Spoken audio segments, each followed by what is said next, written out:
യേശുവിൽ പ്രിയപ്പെട്ടവരെ, നല്ല നിലത്ത് വിതയ്ക്കപ്പെട്ട എല്ലാ വിത്തുകൾക്കും വളർന്നു വരാനും ഫലം പുറപ്പെടുവിക്കാനും ഒരേ സാഹചര്യം തന്നെയാണ് ഉണ്ടായിരുന്നത്.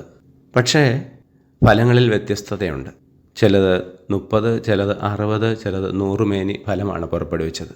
ആ വിത്തുകളെ വളർന്നു വന്ന സാഹചര്യത്തിൽ അതിന് വെള്ളവും വളവുമൊക്കെ കൊടുത്തത് ആ കർഷകനാണ്. അപ്പോൾ കർഷകൻ്റെ ഇടപെടലിലുള്ള വ്യത്യസ്തതയാണ് വ്യത്യസ്തമായ ഫലങ്ങൾ ഉണ്ടാകാൻ കാരണം. എൻ്റെ ഹൃദയത്തിലേക്ക്, നമ്മുടെ ഓരോരുത്തരുടെയും ഹൃദയത്തിലേക്ക് വചനമാകുന്ന വിത്ത് വിതയ്ക്കപ്പെട്ടിട്ടുണ്ട്. നമ്മളെങ്ങനെ അതിനെ വളർത്തിക്കൊണ്ടുവരുന്നു, അതിനെ ആശ്രയിച്ചിരിക്കും ഫലങ്ങൾ 30 60 100 എന്ന് തീരുമാനിക്കുക. എന്നിൽ വിതയ്ക്കപ്പെട്ട വചനത്തിന് ആവശ്യമായ എല്ലാ സാഹചര്യങ്ങളും, ഞാൻ വളർന്നു വരാനുള്ള സാഹചര്യങ്ങൾ ഞാൻ ഒരുക്കി കൊടുക്കണം. ആ വചനത്തിന് അനുസരിച്ച് ഞാൻ ജീവിക്കാൻ ശ്രമിക്കണം. വചനം തരുന്ന അരൂപിയുടെ നിയന്ത്രണങ്ങൾക്കനുസരിച്ച് ജീവിക്കാൻ ഞാൻ ശ്രമിക്കണം.